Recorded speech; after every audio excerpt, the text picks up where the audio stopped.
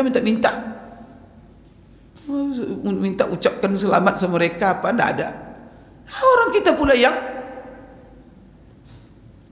itu dibuat pula Bapak Ibu ini tidak mengerti Bapak Ibu. Tak apa, tidak paham saya. Zaman kita ini. Padahal kita tidak ada mengganggu apa mengganggu.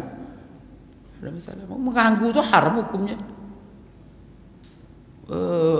Kebebasan mereka ibadah. Jangankan dalam masalah apa damai begini, hidup tentram begini harmonis. Dalam kondisi perang pun, kalau dalam ibadah mereka tak boleh. Dalam rumah ibadah mereka tak boleh kita perangi. Itu dalam kondisi perang. Itu ngapain pula mereka apa namanya? Lata namanya Pak. Apa itu bahasa kitanya? Orang seperti ini. Tapi kadang-kadang itu merisi karena media aja itu isi tak apa-apa. Kemudian kita tak harus ikutan. Tapi kan susah juga. Kadang-kadang lebih banyak pula kita yang merayakan daripada orang tu tidur-tidur di rumah kita. Kita pula astagfirullah. Dia baca juga lakum dinukum. Kita jangan ikut pula. Biar aja mereka merayakan sendiri, tidak ada masalah. Biar mereka merayakan. Kenapa? Itu adalah agama mereka, ritual mereka kok. Kita tidak boleh kita ikut-ikutan. Kita hormati, jangan diganggu, jangan tidak boleh, jangan dihina-hina, jangan tidak boleh. Biarkan. Itu toleransi. Kalau sudah ikut-ikutan, apalagi masuk pula ke rumah ibadah mereka, itu dibaca-baca pula, berjanji di situ. Astagfirullahalazim. Baca pula solawat apa? Itu bahaya, itu intoleransi namanya itu. Memaksakan membaca. Boleh bacanya kalimat-kalimat tauhid di dalam apa mereka? Oh, ibu sekalian, kalau mereka sadar diusirnya kita. Mengerti? Karena keyakinannya berbeda-beda. Masing-masing ya silakan dengan keyakinannya. Jangan dicampur baur. Seluruh agama tak kepingin Bapak Ibu, pasti itu. Kalau pengikutnya pengikut setia dengan agama itu tak kepingin dicampur-campurkan. Tanyalah sudah. Kita juga mau Bapak Ibu dicampurkan dengan nyanyian-nyanyian di rumah ibadah kita dengan bacaan Fatihah. Mana bisa? Ini ada orang-orang nyasar sekarang, tak kemana-mana ke toleransi itu oleh dia. Alhamdulillah umat Islam Bapak Ibu tak perlu diajar-ajarkan toleransi. Kalau yang mengerti Islam, kecuali yang tidak mengerti itu perlu diajarkan. Ganggu orang, menghina orang, itu perlu disampaikan. Kemudian menghalang-halangi orang beragama lain dalam apa? Melaksanakan ritual-ritual mereka, itu diajarkan orang seperti itu, tak boleh. Tapi kalau dia tahu Islam apa, pasti toleransi, pasti menghargai. Kenapa? Quran yang menyuruh. Coba bayangkan. Ayat yang paling banyak kita baca 2 kul setelah Fatihah. Kul ya 1, kul huwallah 1. Kul ya itu berhubungan dengan setiap hari kita. Tak ada umat Islam tidak hafal itu. Kan jarang umat Islam yang tidak hafal lakum dinukum. Begitulah hebatnya sosialisasi itu. Apalagi itu 2 surat yang dianjurkan selalu dibaca. Dan maknanya sederhana. Bagimu agamamu, bagiku agamaku. Semua umat Islam hafal. Alhamdulillah. Terjadi toleransi Bapak Ibu sekalian. Di sini kullil mukminin. Katakan kepada orang-orang beriman, hai Muhammad, apa yang harus dikatakan? Yaghuddu min absarihim. Mereka menundukkan pandangan mereka. Setelah itu apa? Mereka menjaga kehormatan mereka, kemaluan mereka. Zalika azkalahum. Jadi apa hubungannya menundukkan pandangan dengan menjaga kemaluan? Efek. Padahal Bapak Ibu ya, menundukkan pandangan itu macam-macam efeknya. Ada Bapak Ibu, supaya kita tidak cinta dunia. Jadi lihat ini mobil mewah apa. Kepengen. Kadang-kadang sedih kita, ya Allah, jalan kaki gitu mau apa, orang apa, ya sedih, kenapa saya begini? Kan itu gara-gara mata tadi. Akhirnya apa, dia sesali hidupnya, dia sesali apa, gara-gara pandangan. Coba tundukkan, hati tetap gembira. Termasuk antaranya dosa. Salah satu tujuan kenapa tunduk, supaya tidak pandangan kita itu terpandang kepada yang haram karena berbahaya. Salah satunya apa? Menjaga kemaluan dan kehormatan. Maka apa? Zina itu rata-rata bermula dari pandangan. Nampak cantik, lupa istri di rumah. Astagfirullah. Karena ibu-ibu kalau sudah berdandan keluar gaya ratu, semua yang pakai. Istri di rumah tidak berdandan, lupa. Maka bapak tundukkan pandangan. Jadi kunci bapak ibu ya, ini bapaknya bapak akan mengatakan istri bapak yang paling cantik kalau bapak tidak lihat istri orang lain. Jadi kalau lihat istri orang gini kan terus tunduk pandangan. Istri kita paling cantik. Tapi kalau mata begini aja, itu nampak istri di rumah. Lah, itu masalahnya. Astagfirullahaladzim. Hati-hati, tundukkan pandangan. Ibu-ibu yang keluar juga jangan rusak pandangan orang. Hati pada berdandan, membuat itu namanya keluar membuat fitnah. Itu rasanya salah satu ulama yang menguatkan kenapa aurat ibu-ibu itu seluruhnya termasuk muka menghindari fitnah. Maka zaman sekarang ini saya bersyukur kepada Allah Bapak Ibu melihat banyak perempuan yang pakai niqab sekarang kan, karena sudah zaman fitnah. Itu bagus sekali itu. Jadi manusia sekarang sudah memilih. Ibu-ibu sekarang sudah banyak saya lihat. Tidak juga mau pakai niqab. Didatangkan Allah corona, sehingga harus pakai mask. Itu Allah paksa itu. Paksa kita pakai masker. Sehingga tak nampak lagi mana yang cantik sekarang, mana yang tidak cantik. Semuanya sama. Kadang betis terbuka, wajah tak nampak, kena harus pakai masker. Itu Allah maksa itu. Tidak juga kalian mau ya, ini corona. Atau paksa pakai masker terus. Allahu Akbar. Bapak Ibu sekalian, Allah Maha Kuasa ya. Sekarang seluruh dunia wajib masker, wajib masker. Sebenarnya niqab juga itu wajib pakai niqab. Maka perempuan yang kalau sudah tutup muka pakai perlu masker lagi. Maskernya niqab. Ya sudah, apalagi dia maskernya niqab. Wajah sudah tertutup sudah. Allahu Akbar. Bapak Ibu sekalian, begitulah pandangan mata ini. Maka katakan tundukkan pandangan, jaga kehormatan. Berarti apa? Melepaskan pandangan berbahaya untuk kehormatan. Jadi kalau seandainya bagaimana terhindar daripada pacaran, pergaulan bebas, berzina, maka solusi hebatnya adalah tundukkan pandangan. Jadi kalau rupanya pandangan kita ini, kalau Bapak Ibu kita tundukkan, maka itu saya bilang sama, bagaimana supaya orang tidak macam-macam? Ya sudah, jangan lihat. Maka istri kamu paling cantik. Ini mata ini Bapak Ibu, gawat. Mata inilah, ini termasuk juga Bapak Ibu, apa namanya, adat setan untuk mengelabui kita. Yang tidak baik diperlihatkannya baik, yang baik dimomokkannya sama kita. Lihat sesuatu yang tidak baik.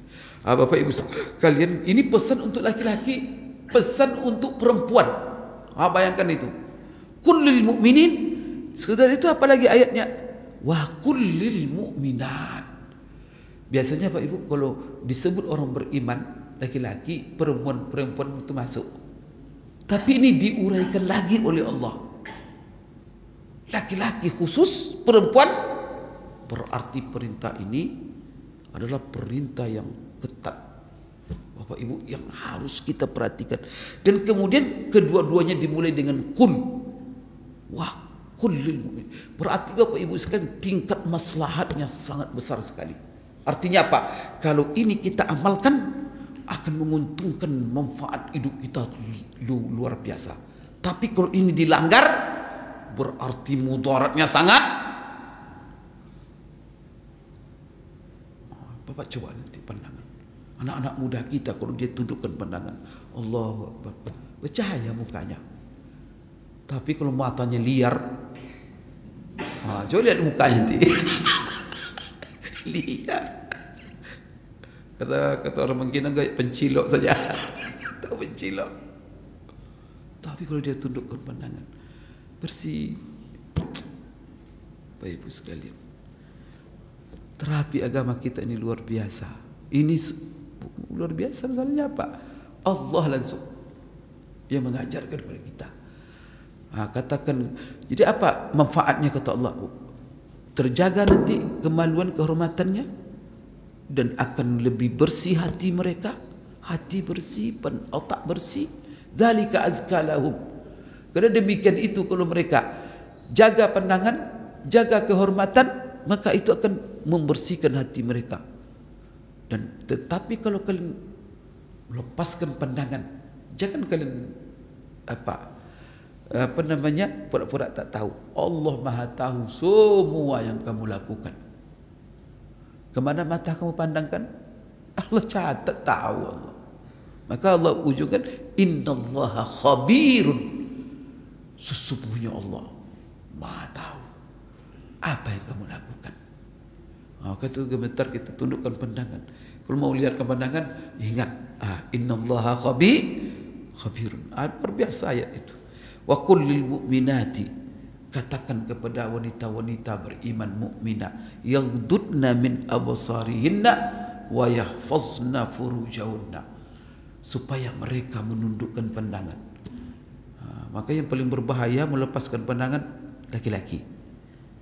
Kenapa dimulai dengan laki-laki? Berarti apa? Laki-laki pemeran utama di sini. Setelah itu baru ibu-ibu. Tapi kalau dalam pencuri, wasariqu wasariqatu, laki-laki pencuri, laki-laki pencuri perempuan. Tapi kalau zina, wazaniyatu wazani, atau azani wazani, azaniyatu wazani fajlidu, didahulukan perempuan. Berarti daya tarik perempuan di sini. Maka ibu-ibu, bahaya sekali. Maka jangan, maka hati-hati. Maka di sini Bapak Ibu, tundukkan, baik perempuan, baik laki-laki. Semuanya Bapak Ibu berujung kepada kebersihan. Bersih hati, bersih pikiran, dan bersih diri kita daripada dosa.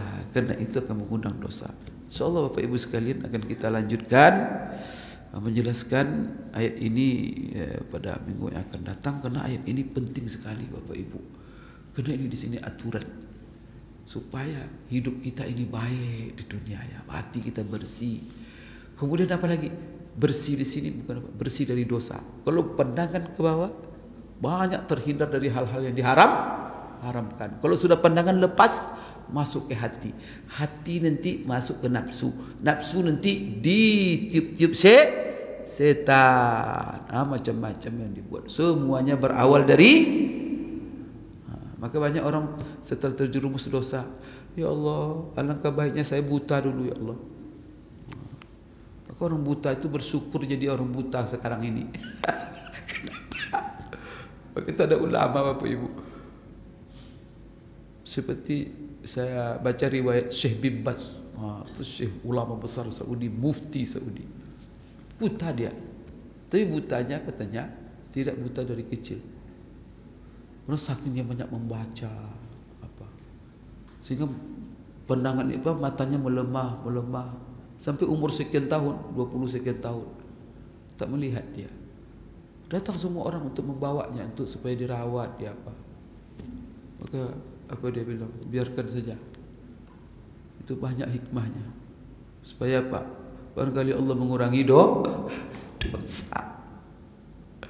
Tapi Bapak Ibu, mata ini nikmat. Cuma saja apa? Berikan bimbingan, pedoman sebagaimana yang telah Allah ajarkan. Jadi jangan lepaskan pandangan ini.